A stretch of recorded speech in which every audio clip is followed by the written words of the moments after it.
Again, my name's Gabe Zona. Well, again, on movie MOV05376, is Islam being taught in our schools?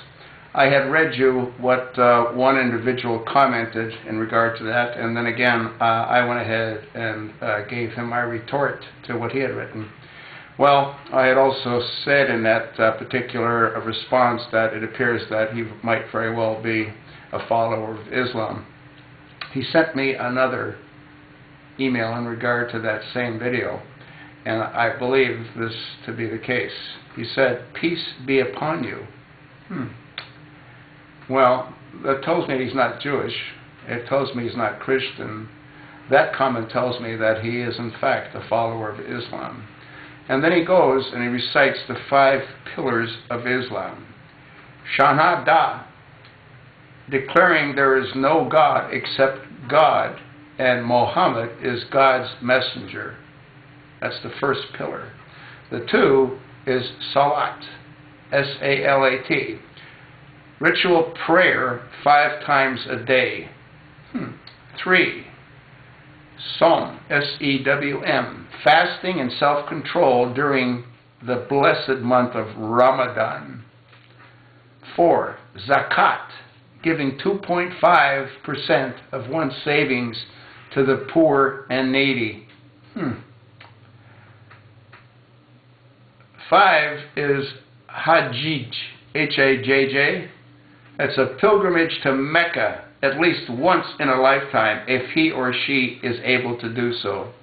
So those are the 5 pillars.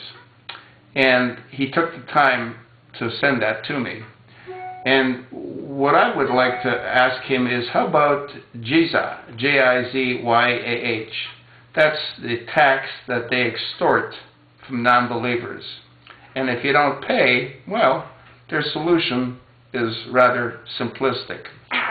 They just cut your throats and cut your head off. How about TAQIYYA, T-A-Q-I-Y-Y-A?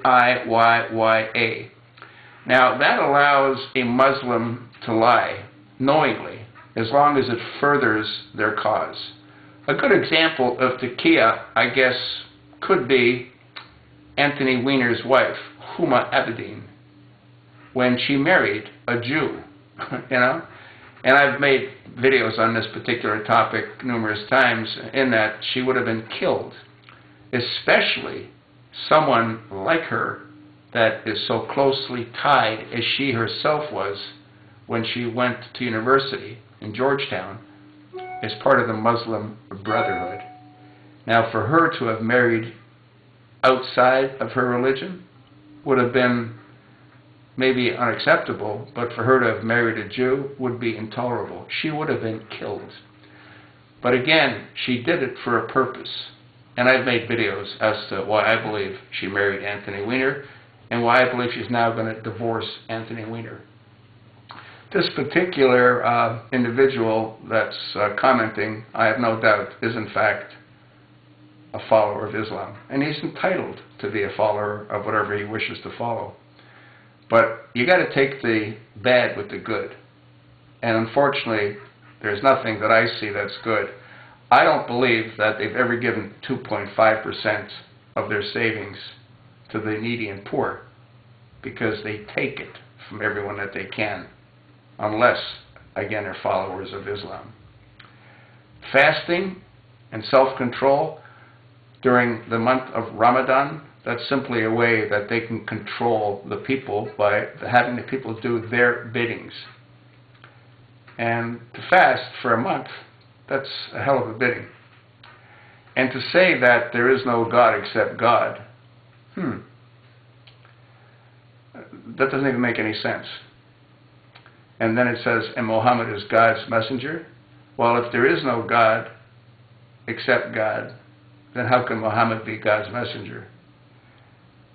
These people are really in need of a lot of deep therapy. But that won't work. And the reason that won't work is this has been ingrained in their minds for thousands and thousands of years.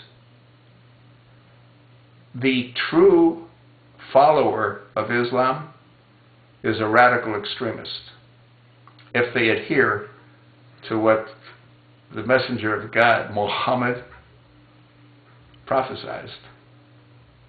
Convert them or kill them. Do you think that a God would tell its followers to convert them or kill them? They say that they're against homosexuality, yet we got one in the White House. They say it again, they're against sexual. How do they rape men that they kill? The ambassador, Chris Stevenson, apparently was raped.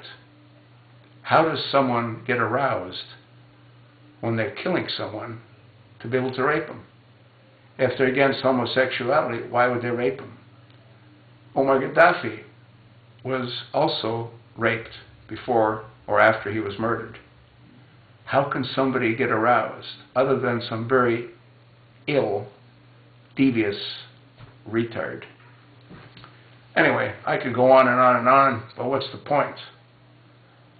They've been brainwashed, period.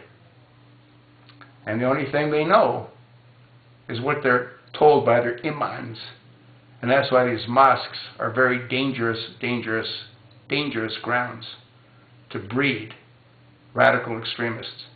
And if anyone doesn't think that they're here, right here in the United States, just look at what happened in Boston, the Boston Marathon. That's nothing in comparison to what's going to be happening here real soon. Yeah, Islam.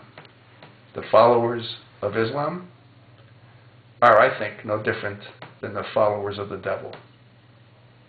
That's what I think. What do you think?